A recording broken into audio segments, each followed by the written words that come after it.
تو اللہ کے نبی صلی اللہ علیہ وسلم نے بتایا کہ عورت ایک ایسی چیز ہے اور ایسی قیمتی چیز ہے، آپ کے پاس ایک ہیرا ہو تو آپ اسے کتنی حفاظت اور چھپا کے لے کے جاتے ہیں، اور خاص طور پہ جب جرائم گلی بازاروں میں بڑھ جائیں تو بتائیے، نقدی پیسے ہاتھوں میں لے کے جاتے ہیں،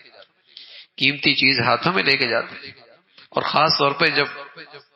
جرائم کی کثرت ہو تو کیا حال ہوتا ہے،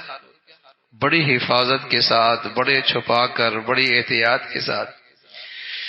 جب ہر طرف شیطانیت ہے اور شرم و حیا آنکھوں سے جا چکا ہے تو بتائیے پھر عورت کے لیے پردہ کتنا ضروری ہے۔ جب ہر طرف شیطانیت ہے اور آنکھوں سے شرم و حیا کا پانی ختم ہو چکا ہے تو اب حیا کی چادر کی ضرورت کتنی زیادہ بڑھ جاتی ہے۔ وَقَرْنَ فِي بُيُوتِكُنَّ فَلَا تَبَرَّجْنَ تَبَرُّجَ الْجَاهِلِيَّةِ الْأُولَى، قرآن کی یہی ہدایت ہے کہ عورتیں گھروں میں رہیں اور باہر جب نکلیں تو جاہلیت کی طرح مت نکلیں۔ جاہلیت میں عورتیں جب باہر نکلتی تھی تو ان کے سروں پہ دوپٹہ ہوتا تھا، اور آج کی جاہلیت کا حال یہ ہے کہ دوپٹے کی ضرورت ہی کوئی نہیں۔ کھیلوں کے میدان میں ایسی مخلوق آپ کو نظر آئے گی، محفلوں میں، اور جسے کہیں کہ کہاں کیسی کیسی مخلوق نظر آئے گی۔ اس زمانے میں جاہلیت کے اندر بھی عورت جب نکلتی تھی تو دوپٹہ تھی، لیکن اس کا دوپٹے کے دونوں طرف پیچھے پشت کی طرف ہوتے تھے، سینہ کھول کے نکلتی تھی، اور اب تو دوپٹے کی ضرورت ہی محسوس کوئی نہیں ہوتی۔ وَلَا تَبَرَّجْنَ تَبَرُّجَ الْجَاهِلِيَّةِ الْأُولَى، البتہ ضرورت سے باہر نکلنے کے بارے میں آپ علیہ الصلوۃ والسلام نے کا صریح ارشاد ہے، آپ نے اجازت دی ہے، اور فرمایا اِنَّهُ قَدْ أُذِنَ لَكُنَّ أَن تَخْرُجْنَ، اور کہ ضرورت سے باہر نکلنے کی اجازت ہے، لیکن اس کا انداز ایسا ہو، ستر کے ساتھ، پردے کے ساتھ، حیا کے ساتھ، اور ایک مسلمان، ایک آزاد عورت کی طرح،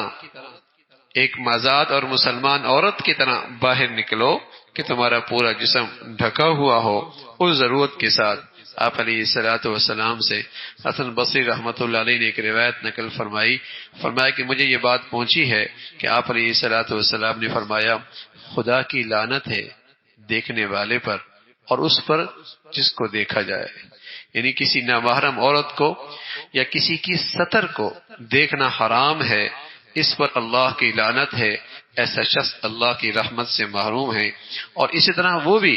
رحمت خداوندی سے محروم ہے جس نے قصدن جان بوجھ کے دیکھنے کا موقع فراہم کیا، جس نے جان بوجھ کے قصدن دیکھنے کا موقع فراہم کیا، اس پر بھی اللہ کی لعنت ہے۔ اب بتائیے، نکلے باہر، اور نکلتے ہی اس لیے زیب و زینت کے ساتھ کہ لوگ دیکھیں، تو بتائیے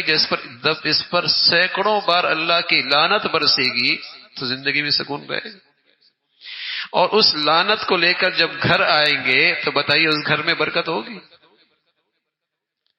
اس نحوست کا بھی تو کوئی ریئیکشن ہوگا نا کہ اللہ کی رحمت سے محروم ہے، اللہ کی لعنت برسی ہے، اس کی کوئی بے سکونی کا نتیجہ، اس کا بھی کوئی نتیجہ ہوگا بے سکونی کی شکل میں، اور گھروں میں ان بن کی شکل میں کوئی ریئیکشن تو آئے گا۔ تو فرمایا وہ شخص جو غیر محرم کو دیکھتا ہے اس پر بھی اللہ کی لعنت ہے، اور وہ جو موقع فراہم کرتی ہے اور موقع دیتی ہے بد نظری کی، اس پر بھی اللہ کی لعنت ہے۔